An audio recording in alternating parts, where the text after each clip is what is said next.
morning. I'm Emiliano Socorro from Zonal Realty. So, yung nag-i-start ako sa Zonal or sa pagiging ahente,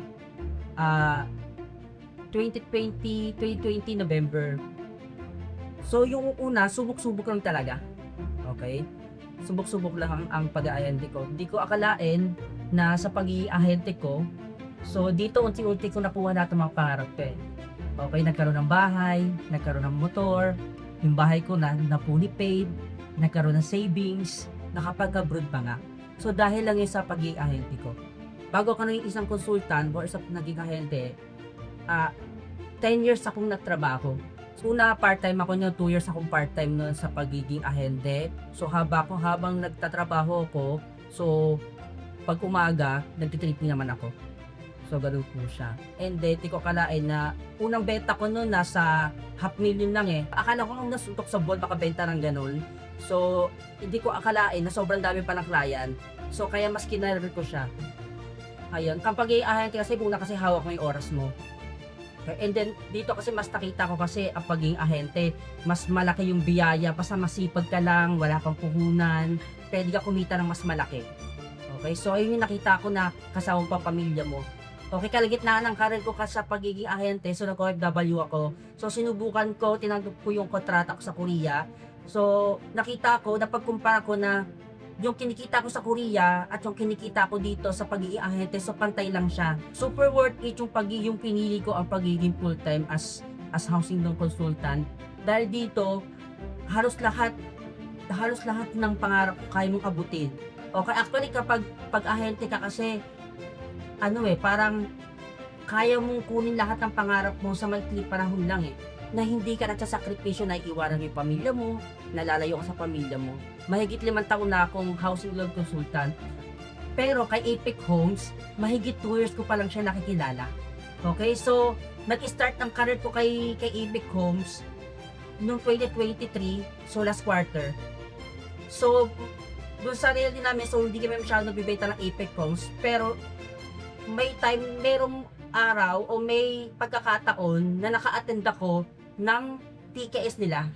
So, since open ako sa mga ganyang bagay, nakita ko kasi kay Apex Homes, para isang buong package na siya.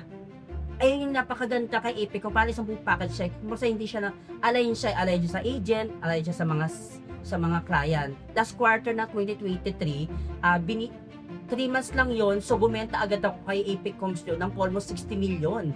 Okay, so in 3 months. So, pagpasok ng 2024, so bumenta naman ako kay Apex Homes ng almost 150 million. Doon ako nag-top 9 ng buong kumpanya ni Apex Homes. Okay, so kumbaga kung makikita nyo, kay Apex Homes, pasasisipagan mo lang, nandyan lahat. Okay, kasi iba, pag nawala ng project, wala na. Okay, di ba? So, nakita ko talaga na ang ganda. Tapos ang kagandahan ng kay Apex Homes, kaya ko sa pinush, promising po kasi yung kanyang mga promise. Okay, talaga tinutupad niya. Pag sinabi niya, tutuparin niya. Kaya isa sa pinakamahal na mahal ko sa Apex Homes, kasi halos lahat ng mga meron ako, halos sa kanya galing lahat. Yung kotse ko, napulipid ko yung bahay ko, nagkaroon ako ng motor, diba? So, imagine mo, hindi lang ako basta may bahay, fully paid. So, dahil yun sa commission ko, so hindi pa binibigay yung buong commission yun na ano pa lang yun, puro incentive at saka mga partial tuition ka lang yun. Kaya ako naman siya nakamit kasi dire-diretso ka lang, okay? Kasi sinet ko lang kasing isip ko na pag more tripping, more close deal. Ang kliyente kasi natin, empleyado, tsaka mga OFW. So, alam natin kung kailan sila sasahod. So, syempre, kailangan, ang goal mo, calendar targeting. Pag sahuran, dapat may benta ka. Pag walang sahuran, tanggap mo na wala ka pang benta. So, ganun ko siya hinarap. So, alam ko kung kailan makakaroon ng benta at mawawala ng benta. So, yung ginawa ko na lang, yung panahon na matumal, doon ko ginagawa yung mga kailangan kong gawin sa pamilya ko, sa mga gusto kong puntahan. So, kaya ko siya na-handle. Kasi, inalam ko kung saan tatama, yung talagang may benta at saka yung medyo matumal. Ang ginagawa ko kasi ngayon, lagi ako nagpo-post, and then usually ngayon kasi medyo nagbago na rin kasi talaga. So yung nagsisimula kasi ako, hindi ako nag-paid ads. So hindi na ba ako ngayon, ang isa sa mga nagpalakas ng benta ko, yung paid ads o yung pag-boosting. Kaya kailangan, bago magsahuran or bago mag-weekdays, kailangan may book appointment ka na. Para pagdating ng weekdays, may keeping ka. Ayun yung ginagawa kong routine. Ang challenge ko lang talaga nung simula ko, lakad lang talaga eh. So minsan yung client ko sabi, ma'am maglakad na lang tayo para matansya natin yung layo, pero hindi nila alam, wala talaga pamasahe. So ayun sa yung mga naging challenge ko, pag nag-ahente ka, talagang magugutuman ka. Tapos mapupuyats ka, mapapaos ka. Ang pagiging ahente, nakita ko talaga na dito, kailangan tumamba ka muna ng benta. So parang sinet ko yung isip ko dito na kailangan magtanim ka muna bago ka umani ng dire-diretso. Yung pinaka-memorable ko, halos lahat kasi memorable eh. Kasi yung sales parang na binigay sa akin, talagang alam ko na hanggang ngayon kasi kikiligay ka kasi alam mo may kikitain ka after 2 years, after 3 years, tapos biglang may pa-pre-travel pa, 'di ba? Bukod pa yung mga quarterly na makaka-receive ka na lang 10,000, incentives lang. So gano'n siya. So 100,000. So incentive pa lang 10,000 na talaga eh. So yun, naranasan ko kasi yun. Kaya kumbaga sa ang pinakakinikilig ako kasi is wala naman ako, hindi ko pa nare-receive yung komisyon ko, pero sagana na ako sa receivable from Epic Home.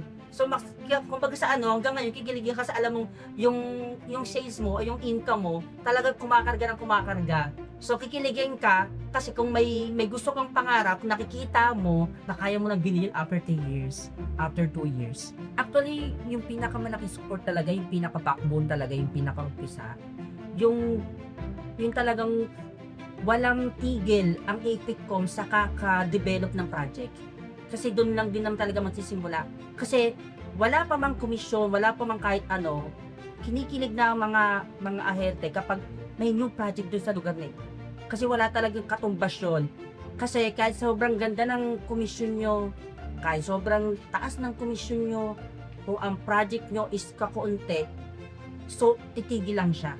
Yung mga ka-agent natin, hindi kahit kayo na ibenta natin sa Epic Homes. Dahil dito kay Epic Homes, hindi ka papabayaan, tumutupad sa mga pangako, at napakagalante. So, napaka-generous na ni Epic Homes pagdating sa lahat ng bagay. Kaya naman na po talaga napupush na magbenta pa dahil yung partner ko kasi, ito na yung ginagawa namin talaga eh.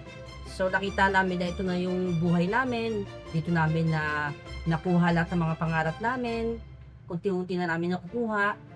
So, ito yung lalo nagpupush sa akin na ito na talaga. So, ito na yung break namin. So, kaya ko mas ginagalingan kasi nga nandito na nakuha ko na. So, itutuloy-tuloy ko na lang. Actually, kasi yung pinakapangarap ko kasi talaga yung para makapag-retire din ng maaga. Okay, kaya talagang pinupush ko siya kasi ang plan ko kasi parang 40 to 45 makapag-resign na rin ako. Okay, so kaya may talagang binibirit ko na i-sales kasi parang gusto ko kasi parang mag-i-invest na lang ako ng mga property ko para may farm na lang ako. So ganun lang kasi pangarap ko, simple lang kasi pangarap ko eh. Hindi kasi ako masyadong nangarap kayo na mas mataas na eh. So actually yun na yung goal ko, hindi ko na masyadong pinangarap na talaga na totoong buhay. Yung sobrang yaman, hindi ko talaga siya masyadong pinangarap. Kasi galing naman akong hirap eh. 'Di ba? Galing akong hirap. So kung may ganun ako, okay na ako doon. Kaya ako napili ni Epic Homes dito sa ka-Epic Spotlight kasi talaga consistent ko talaga yung sales. So from 2023, top seller ako. 2024, top seller din ako. And then 2025, so top 10 leader naman ako. So talaga consistent ko po siya. Ang pagiging ka-Epic Spotlight kasi parang mas tinetreasure ka kasi ni Epic Homes. As mas nakikita nila yung consistency mo. Kaya mas pinupush ka pa na i-consist mo ng dire-diretso yung kung ano yung nagagawa mo ngayon. Ako si Emiliano Socorro at ang makasama sa ka-Epic Spotlight ay sobrang nakakakilig at malaking privilege sa aming mga ahente.